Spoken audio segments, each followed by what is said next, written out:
Okay, your schedule on December 25th every year. What are we doing? I'm Saint Nick, baby. Are we bringing everyone to the same crib? I was saying this. I think that only benefits me. You know what I mean? Because then everybody has to come to me. And I think that's pretty selfish. You got 12 kids. Yeah. You got 24 hours in a day on Christmas. Yeah.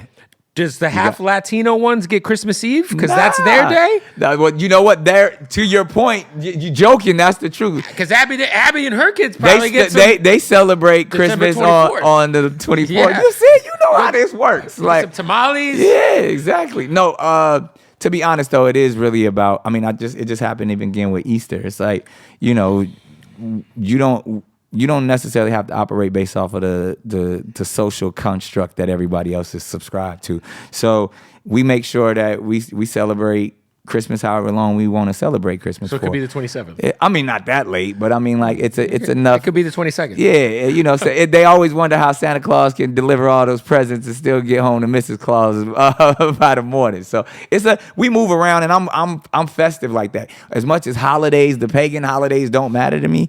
I love what it does for children. So I'm always dressing up. And it ain't Christmas Day; it's Christmas week. You know, in my house. It's a week. Yeah. It has to be a week. Yeah, like we throwing Easter egg hunts all week long when it's Easter time. Do all the moms and kids live in Cali besides Mariah? She lives in Cali too when she wants to. Okay, yeah. I mean, she's obviously, the she most got property everywhere. Successful singer ever. So she can live there. But that's usually it is, you know, we got houses on the East Coast and the West Coast. So everybody's the newer children are all in Cali? Currently. Yeah. I told you I got Calabasas on lock. You just Calabasas. Yeah, it's Calabasas. Everyone's over there. Everybody's over there.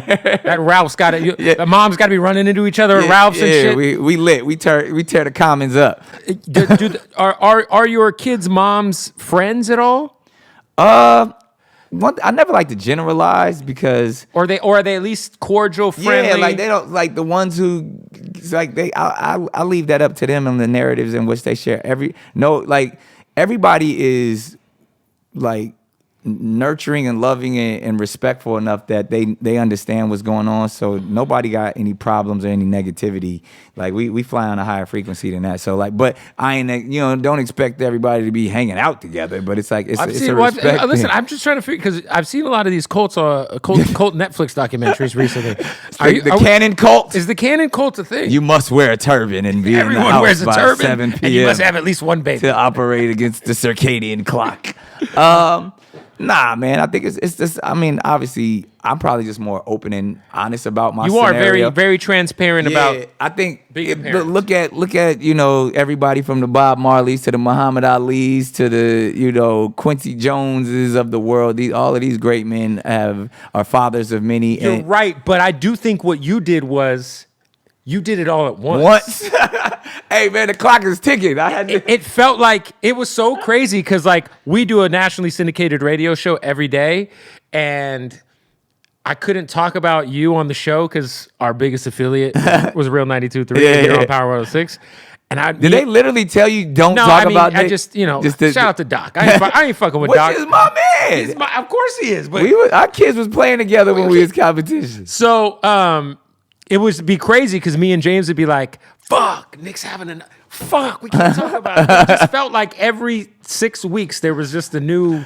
I think it's because all the kids are going to be pretty similar close in age. So this is going to be an interesting upbringing. I mean, I'm pretty sure there will be some challenges, but I think there'll be some beautiful things that come out of that. Like high school graduation, put them all in the same school? I'm hoping. I mean, in the same area, it all depends, you know what I mean? But, even some of my kids right now are homeschooled. So it's like, we'll figure all of that stuff. What will school be in 10 years, if you want to be honest with it, based off of the way the world is going. So I think, a lot of my kids right now are active in extracurricular activities and sports and stuff. So that probably might become challenging where, there's definitely going to be similar games on certain days. I mean, even now, baseball, basketball, and track overlap. You know what I mean? So even sometimes they can't even make it to their own games.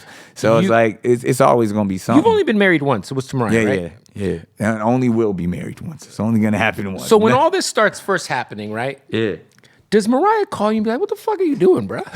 Not really. We have that type of conversation, but she's a little bit more understanding. She's kind of be like, "I see you out there making waves." Like she kind of comes from it more from that perspective, but. There was no. I think only sometimes maybe when things in the media get misconstrued or people make up stuff. Like you got to clear it up. Like, We talk every day. So like, yo, like there was some wild shit of like saying that we were having like a custody battle or something. I saw that, yeah. And it was like, I was like, we just was at dinner yesterday. Is this something you ain't tell me? You know, but it's like once we kind of do away with all the rumors because people do like to start rumors and operate in that low frequency, but we all be on the same page. Do you still have the tattoo? Did you cover it up? I added to it, shall we say, Kat. It's my whole. That was my only tattoo at one time. Now my whole back is tatted. I remember. Yeah. I was like, this guy's outside. Yeah. He got the whole. It was Mariah Carey. You damn right. I can't buy her nothing that she can't buy herself. Mariah Carey was my as a small child. She was like my first crush. Yeah. So when I saw it, I was like, shout out to Nick, man. It was Mariah and J-Lo. Yeah. Okay. And actually, my boy ended up being with J-Lo, Casper Smart. See, look at these young tycoons out here in these streets. Getting it together, man.